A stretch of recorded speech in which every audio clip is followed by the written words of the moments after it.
Sahabat Al-Quran yang dirahmati Allah Subhanahu wa Ta'ala, memasuki langkah yang kedua ini, insya Allah kita akan mengenal bagaimana merangkai kata demi kata menjadi sebuah ayat di dalam membaca Al-Quran, dengan mengetahui prinsip-prinsip dasar penggabungan dua buah kata dan cara menghentikan suatu bacaan.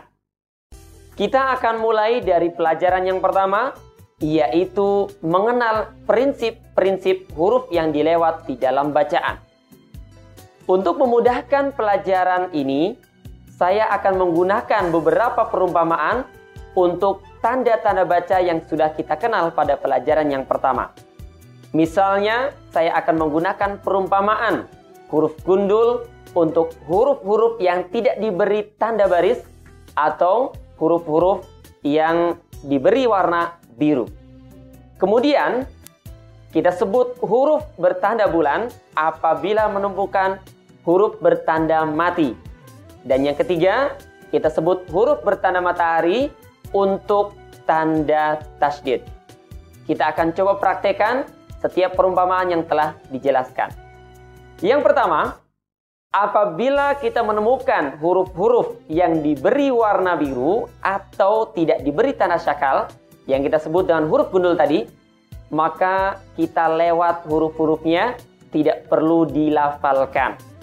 Perhatikan contoh-contoh berikut ini. Wattini wazzaituni. Tidak dibaca waltini atau waaltini. Alif lam atau a la yang ada di sana kita lewat saja karena warnanya biru dan tidak bertanda baris. Kita langsung masukkan lebur ke huruf ta. Wattini wazzaituni. Demikian juga untuk kata wazzaituni. Contoh yang kedua. Wa amilus solihati. Tampak dalam contoh ada beberapa huruf yang dilewat di dalam pembacaannya, yaitu wawu, alif, dan lam. 4 huruf yang kita lewat, karena 4-empatnya diberi warna biru dan tidak diberi tanda baris. Kita baca, wa amilus solihati. Dan contoh yang ketiga, idza syamsu kuwirat. Tidak dibaca idzal syamsu, melainkan idza syamsu kuwirat. Selanjutnya, huruf yang dilewat dalam bacaan yaitu apabila ada huruf bertanda bulan menghadapi huruf bertanda matahari. Perhatikan contoh berikut ini. Walam yakul lahu kufuwan ahadun. Faman ya'mal mithqala dzarratin wa qur rabbi zidni ilman. Baiklah, dari ketiga contoh yang telah dibacakan, kita bisa melihat bersama-sama. Yang pertama, walam yakul lahu kufuwan ahadun.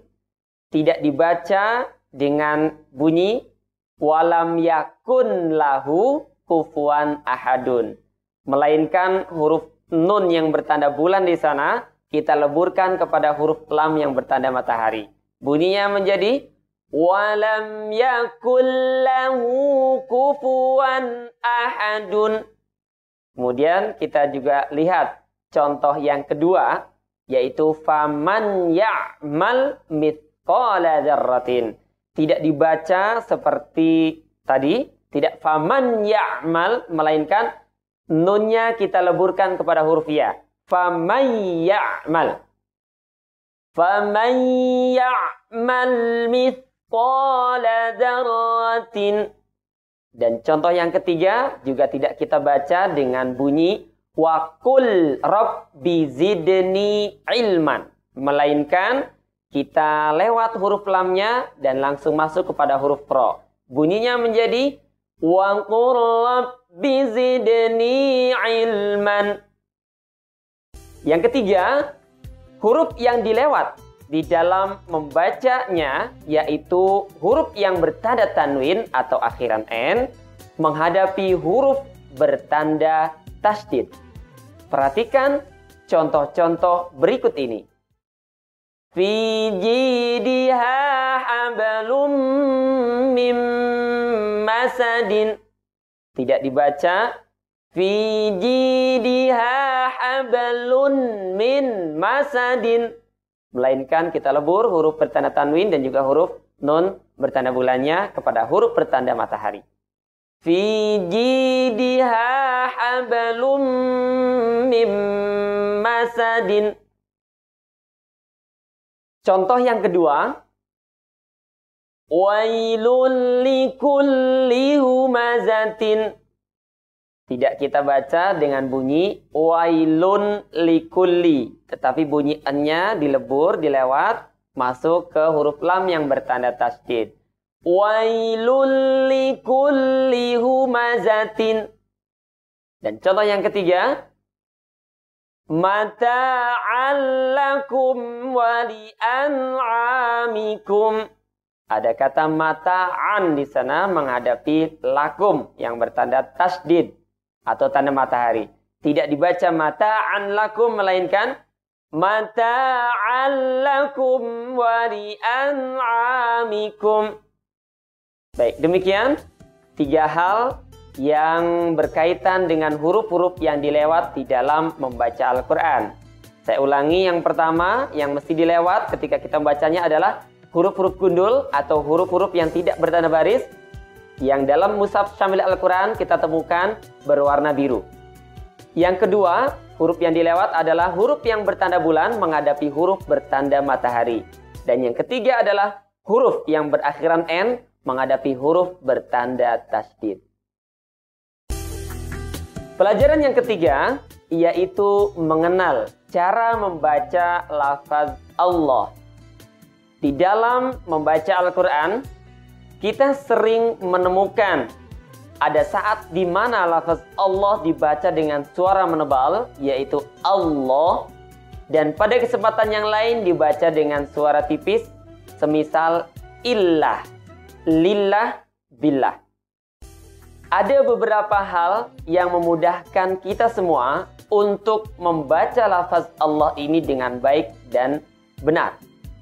Yang pertama, lafaz Allah dibaca dengan bunyi menebal apabila didahului oleh huruf berbaris fathah atau A, atau huruf berbaris domah yaitu U. Sementara lafaz Allah dibaca dengan suara tipis yaitu illa apabila didahului oleh huruf berbaris kasroh atau I. Perhatikan beberapa contoh berikut ini. Muhammadur Rasulullahi. Tidak Rasulullahi, tetapi dibaca dengan suara menebal.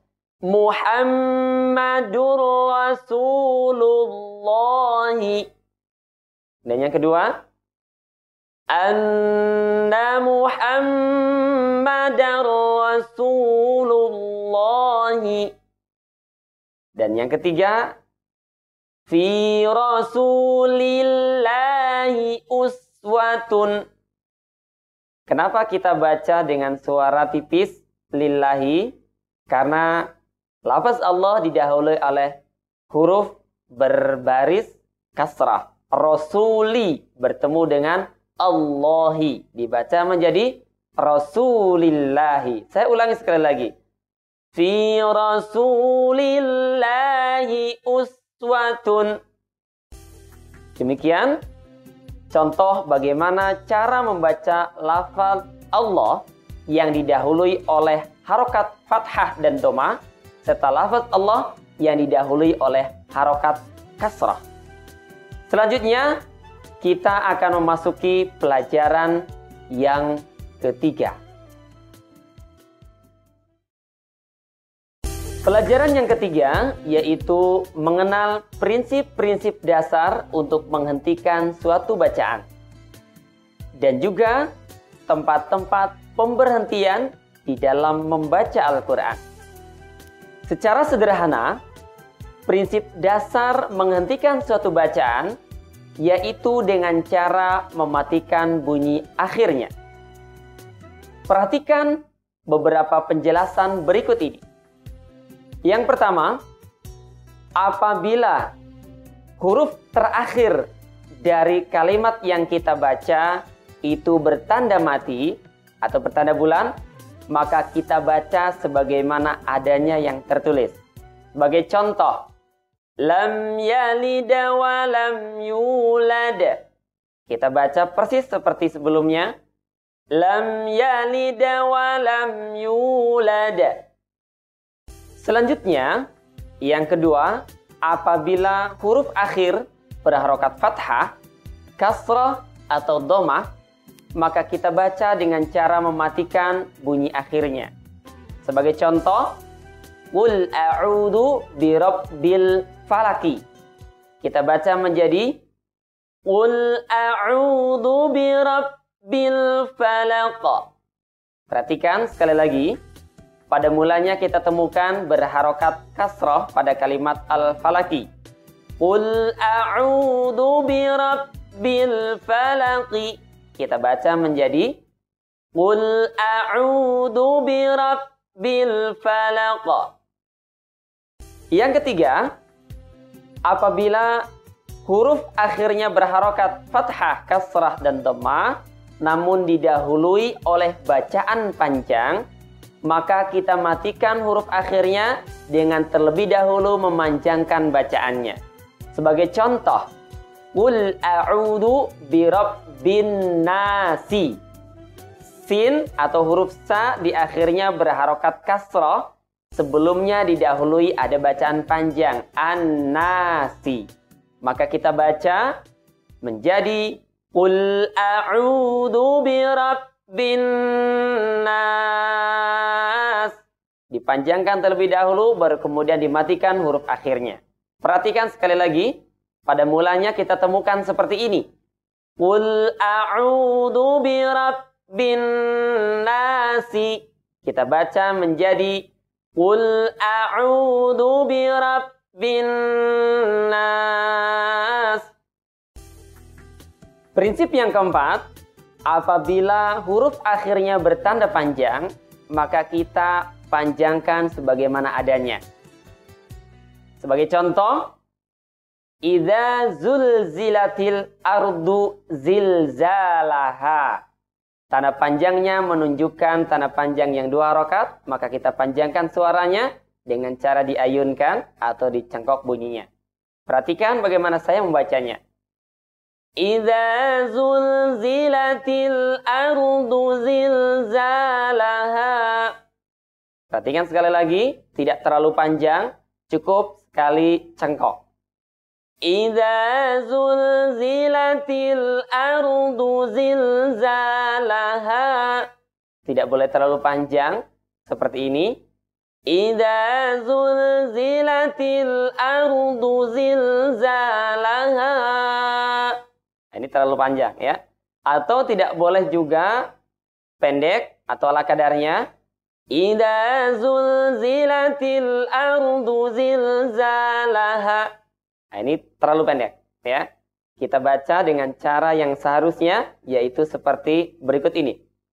Idza zulzilatil ardu zilzalaha.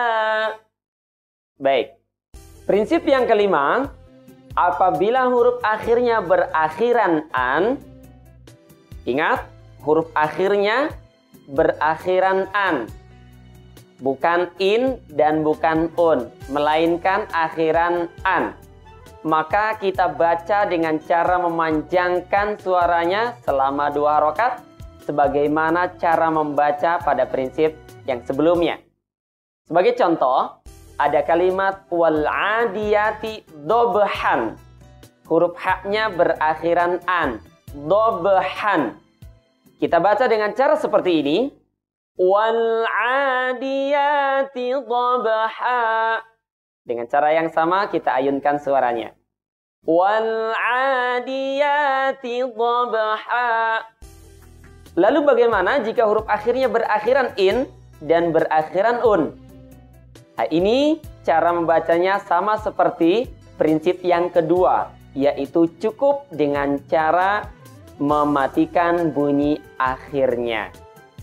Untuk yang dibaca panjang, apabila akhirannya an. Baik, prinsip yang terakhir di dalam membaca atau menghentikan bacaan, yaitu apabila terdapat atau huruf akhirnya huruf ta bulat yang kita sebut dengan ta marbutoh, maka kita ganti bunyinya dengan bunyi ha.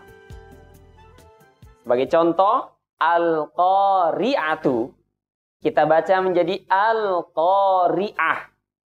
Tidak dibaca al-qari'at, ya, melainkan al-qari'ah. Sekali lagi, apabila huruf akhirnya terdiri dari huruf ta yang berbentuk bulat yang disebut dengan ta marbutoh, maka kita baca dengan merubah bunyi menjadi ha. Al-qari'atu dibaca menjadi al-qari'ah, bukan al-qari'at. Saya contohkan sekali lagi. Al-qari'ah, mal-qari'ah. Baik, demikian beberapa prinsip dasar untuk menghentikan suatu bacaan. Selanjutnya, kita akan mengenal rambu-rambu atau tanda-tanda pemberhentian. Sebagaimana rambu-rambu lalu lintas yang mengharuskan seorang yang berkendaraan pada saat-saat tertentu dia mesti berhenti, pada saat-saat yang lain dia harus melanjutkan laju perjalanan, dan pada saat yang lain dia harus berhati-hati. Maka di dalam membaca Al-Quran pun juga kita akan menemukan rambu-rambu yang semisal dengan itu, di mana seorang pembaca Al-Quran mesti menghentikan suatu bacaannya, atau pada kesempatan yang lain bahkan tidak boleh berhenti, melainkan harus melanjutkan bacaan, dan pada kesempatan yang lain dia boleh memilih antara berhenti dan melanjutkan bacaannya. Untuk itu, perhatikan beberapa tanda wakaf dengan 3 kategori yang bisa kita lihat bersama-sama. Yang pertama adalah tanda wakaf yang mengharuskan kita untuk berhenti, yaitu apabila kita temukan tanda wakaf berupa huruf mim atau huruf ma. Ya, apabila ada huruf ma sebagai tanda wakaf, ingat bunyinya yaitu am. Kita sebut am, kepanjangannya am, mesti berhenti. Selain itu, ada tanda-tanda yang lain yang juga mengharuskan kita untuk memberhentikan bacaan Al-Quran. Di antaranya adalah akhir ayat atau tanda ayat, ya. Kemudian tanda ma sendiri, sebagaimana tadi telah disebutkan. Yang kedua adalah tanda ja atau huruf jim. Dan yang ketiga adalah tanda qaf lam ya atau kola. Tanda akhir ayat, kita hentikan saja cara membacanya walaupun ayat-ayatnya pendek. Kenapa? Karena cara membaca seperti ini insya Allah akan jauh lebih dekat kepada sunnah Rasulullah SAW. Sebagaimana diriwayatkan oleh Ummu Salamah bahwa Rasulullah dikabarkan itu senantiasa berwakaf di setiap akhir ayatnya. Baik, untuk mengingat kategori yang pertama dengan cara yang mudah, kita berikan titian ingatannya berupa akhir ayat di maja kola. Sekali lagi, titian ingatan supaya kita mudah di dalam menghafalkannya. Untuk kategori yang mesti berhenti adalah akhir ayat di maja kola. Tanda wakaf berikutnya untuk kategori yang kedua yang mengharuskan kita untuk melanjutkan bacaan Al-Quran, yaitu apabila tanda wakaf yang kita temukan berupa lam alif. Ingat, lam alif bacanya la, kepanjangannya lanjut. Itu artinya ketika kita menemukan tanda wakaf seperti ini, maka kita lanjutkan bacaannya dan tidak boleh memberhentikannya. Dan tanda wakaf yang ketiga yang memberikan peluang kepada kita untuk menghentikan bacaan atau melanjutkannya, yaitu apabila tanda wakafnya berupa tanda titik 3 atau tanda sod lam ya, sola. Titian ingatannya yaitu titik sola. Baik, kita akan coba praktikkan bersama-sama ketiga kategori di dalam menerapkan tanda-tanda wakof yang ada di dalam Al-Quran. Contoh yang pertama, dengan tanda wakof mim yang mengharuskan kita untuk menghentikan bacaan. Fatawalla anhum yawma yad'u da'i ila syai'in nukur. Tanda wakof yang kedua yaitu ja atau jim, masih sama dengan cara sebelumnya, yaitu menghentikan bacaan di saat kita menemukan tanda wakof jim ini. Ulaika ashabun nar hum fiha khalidun. Contoh yang ketiga yaitu tanda wakof yang juga mengharuskan kita untuk menghentikan bacaannya. Alla ta'dilu i'dilu huwa aqrabu littaqwa wattaqullah. Sahabat Al-Quran, mungkin ada di antara Anda yang bertanya, jika tanda wakof mim mengharuskan kita untuk menghentikan bacaan, masih bisa kita pahami. Tetapi kenapa juga tanda wakof jim dan tanda wakof kof lam ya mengharuskan kita untuk menghentikan bacaan? Cara seperti ini dilakukan agar kita banyak terhindar dari kesalahan-kesalahan yang mungkin akan banyak terjadi ketika kita membacanya dengan cara mewasolkan atau melanjutkan bacaannya. Sebagaimana pada contoh yang ketiga barusan. Alla ta'dilu. Di sana kita temukan ada tanda wakof kof lam ya. Di mana ketika melanjutkan bacaannya, sering terdengar pembaca Al-Quran melakukan banyak kesalahan. Di antaranya dengan mengucapkan seperti ini. Alla ta'dilu i'dilu huwa aqrabu littaqwa wattaqullah. Padahal seharusnya di sana ketika disambung tidak dibaca dengan bunyi i. Alla ta'dilu i'dilu. Melainkan bunyi i-nya kita lewat menjadi alla ta'dilu i'dilu huwa aqrabu littaqwa wattaqullah. Nah, oleh karena itu, agar kita banyak terhindar dari kesalahan-kesalahan yang mungkin saja terjadi, maka lakukan cara seperti yang telah dijelaskan, yaitu menghentikan bacaan tidak saja pada tanda wakof mim, melainkan jim, kof lam ya, demikian juga akhir ayat yang telah kita berikan titian ingatannya berupa akhir ayat di maja kola. Baik, kita lanjutkan dengan contoh yang keempat, yaitu contoh dengan tanda wakof yang mengharuskan kita untuk melanjutkan bacaannya dan tidak boleh menghentikan di situ. وَمَنْ تَطَوَّعَ خَيْرًا فَإِنَّ اللَّهَ شَاكِرٌ عَلِيمٌ. Kita temukan ada tanda wakof lam alif di atas kata khairon. Tidak berhenti di situ, melainkan kita sambungkan cara membacanya. Perhatikan sekali lagi. وَمَنْ تَطَوَّعَ خَيْرًا فَإِنَّ اللَّهَ شَاكِرٌ عَلِيمٌ. Dan yang terakhir, contohnya adalah dengan tanda wakof yang membolehkan kita untuk memberhentikan ataupun melanjutkan bacaannya. Di antaranya adalah tanda wakof titik 3. Di surat Al-Baqarah ayat yang kedua bisa kita temukan. Dzalikal kitabu la raiba fihi hudan lil muttaqin. Jika kita perhatikan sekali lagi, tanda titik 3 yang ada itu berdampingan. Mengapit kata fi.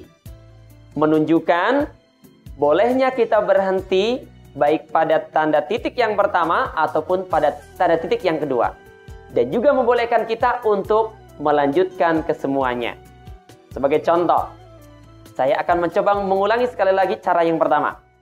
Dzalikal kitabu la raiba fihi hudan lil muttaqin.